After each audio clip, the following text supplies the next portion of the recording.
Well, like I said, I'm just here to try to keep the board out of legal trouble if possible. How'd that work out for you, Art? Since your questionable appointment back in December, you've overseen open meeting law violations, multiple lawsuits, and recently you lost in court and required the college, that is, us taxpayers, not only to pay your salary, but the foolishness you've caused. Goodbye and good riddance.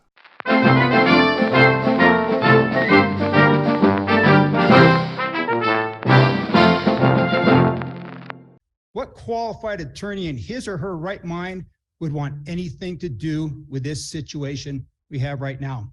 Great point, Ed.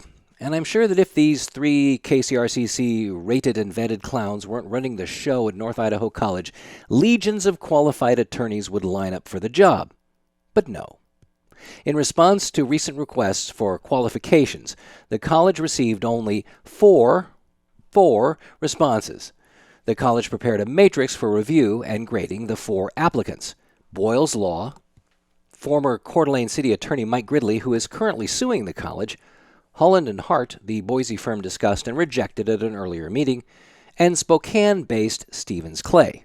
Based on the matrix filled in by college staff and provided to all the trustees, Stevens Clay ranked highest. They're a qualified law firm from Spokane with plenty of experience in education law, exactly what the college needs. Mr. Gridley was eliminated from the list because, well, he's suing the college. That leaves Colton Boyles, who Lord McKenzie described accurately in this Freudian slip. I think this Colton Boyle character.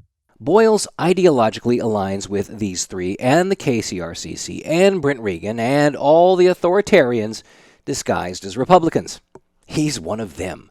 It's obvious to anyone paying attention to these hoodlums that despite having no experience in educational law, Boyles is their number one choice. Quality isn't important.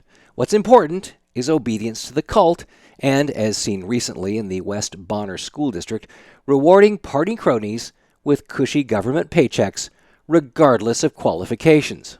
This is from Boyle's proposal, which is bereft of any educational law experience, but it does state this: any allegation that we are not qualified is without basis in fact or law.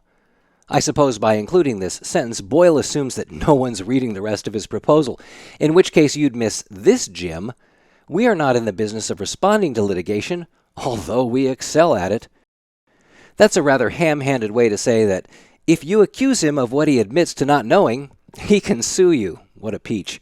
But this guy is loyal to the cult, including Brent Regan's darling, former lieutenant governor and brainless nitwit, Janice McGeechan. In 2021, the Idaho Press Club sued McGeechan for refusing to respond to a public records requests. Like Banducci and the rest of Brent Regan's rated and vetted crowd, old Screechin' McGeechan doesn't believe in government transparency. And who represented her in this lawsuit? Why, none other than loyal crony Colton Boyles. The good news is that both he and McGeechan got their asses handed to them in court, and it was even worse for attorney Boyles.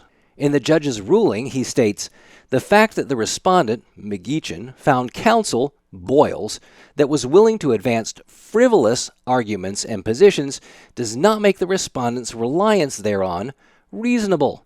This doesn't look good, well, not to anyone outside the KCRCC cult. I have more information on Boyles and his character, but you get the idea, and you can see how someone of his ilk would appeal to the wretched three who are working overtime to destroy North Idaho College. Moving to the next agenda, legal counsel. Right. So,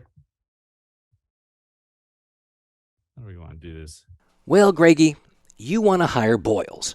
It was obvious to me and to everyone not on Adderall at the meeting that it's what you, Banducci, and Rubber Stamp Wagner desire. But you just can't come out and say it. Well, Mr. Chairman, I have in front of me this matrix that evaluates the 4 applicants. You do? I do. Is that was in the packet. I do as well. Someone didn't do their homework.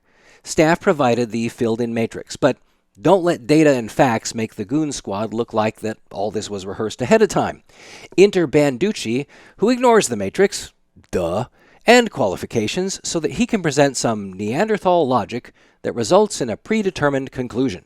And I'm still back to my original thought process that I want somebody from Idaho. I'd like somebody local that can get in their car. So there's two of those that are not from Idaho, or excuse me, one of those that's not from Idaho. There's one that's not local.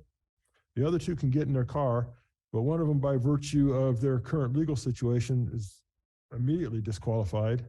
So to state Idaho, local, in the car, we're down to one of the four. Yes, let's choose the college's attorney based on their driving habits. Fortunately, the public elected sane trustee, Brad Corkhill, who not only did his homework, but he knows what's best for the college. I reviewed all the qualifications of the 4 applicants, and I've looked at the matrix, and the firm of Stevens Clay out of Spokane, which is certainly close enough to get here in a timely manner, and the firm that does only education work and has a very reasonable hourly rate, is more than qualified to take over as legal counsel for this board. If you have a motion, it could go to. I would make a motion discussion. right now Unless somebody has a motion. to retain Stevens Clay Law Firm. The motion is made and seconded. Discussion ensues, but remember, these jokers want Boyles. The public process, it's just a formality. McKenzie steps in to avoid making the motion, and he sandbags the decision to include Boyles. Watch him manipulate Wagner, directing him as if he were training a dog. Is there a motion? There's a motion before to accept the Clayton law firm. Is there an amended motion you have, or is there a way we can narrow it down to 2 law firms? Do you want to vote on that motion? I don't think you do. What do you want? The motion before the floor is to accept Stevens Clay. I think we're about to vote on that motion, unless people want to hear other people's concerns, withdraw their motion or make a friendly or a motion. Trustee Wagner, if something I can help you through, if you would like to head in that direction. Trustee Banducci, you haven't weighed in for motions, or trustee. Remember, board governance, specifically zeroing in on this jerk's behavior, is a key reason why the college's accreditation is at risk. I was frustrated sitting there watching such a fiasco and outright abuse from the chair, and so was Trustee Corkhill. Mr. Chairman, I have a motion on the floor, and there's been a second. And there's been a lot of discussion. I'd like to call for the question. We can. All those in favor, say aye. Aye. Aye. All those opposed, say nay. Nay. Nay. Okay. And the chair does not vote on this one. Oh, bullshit, Greg. The chair votes in the case of a tie. You completely abrogated your responsibility here, wiping your runny nose with the rules. Again, board governance is one of the key points on accreditation. But back to the matter at hand, which is to get their crony, Colton Boyles, installed as the college's attorney. They have the votes. What they lack are the guts to go forward with it, perhaps feigning some kind of allegiance to the public process, which isn't in these bozos' nature. Fortunately, the public elected Terry Zimmerman, who hits Banducci, McKenzie, Regan, Boyles, and the rest of the Republicans in the face with something they woefully are unfamiliar with, the truth. I have grave concerns about Boyle's Law in Idaho Press Club versus McGeegan. Okay, we're not going to get into. Court. No, we're not going to get into badgering. Boyles was No, repeatedly admonished for filing we're gonna frivolous get more claims. information. even rising to Trustee the level of Zimmerman, the judge, Will you please? stating he could sanction you Boyles please- under Idaho Rule of Civil Procedure Rule This will 11 all and awarding to the attorney president. fees to the opposing give it party. to the president. Sanctions Will under all be Rule before 11 the board, and we can are all get the reserved for extreme information. cases of properly- attorney misconduct. Give it to the president. I don't mean to silence you. Oh, horse. McKenzie, you are the worst elected official in the county. Worse than that buffoon assessor Kovac. Worse than bully Banducci. You are an odorous, festering canker sore on the face of democracy, a hideous worm who represents everything evil and corrupt with Brent Regan's KCRCC rating and vetting BS. It's at this point that I was so upset, I left the meeting. I had to. I can't abide this type of abuse. Seriously. Mr. Chairman, We can do both. this college is under show cause right now, and it's under show cause because of poor governance. And even, no disrespect to Colton Boyles, I don't even know the guy, but I looked at his resume. He doesn't have any experience in this. None at all. And for him to even be considered, to even go and ask him, what is your experience in higher education? He doesn't list any.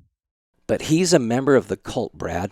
And thanks to the 3 corrupt, incompetent trustees, the college will select him. They didn't at this meeting, which was a circus tent fire, but they will someday. They'll request more information, which is wholly unnecessary. Then they'll hold a special meeting, probably in July, and at that time they will select unqualified KCRCC crony Colton Boyles as NIC's next attorney. God help us all. The information submitted by the 4 applicants, if that isn't enough to satisfy this I board, completely I don't know what other information could possibly come forward that would sway somebody's vote. I Entertaining truly a don't. candidate like Boyle's Law is like a deja vu from December or a bad dream or a nightmare.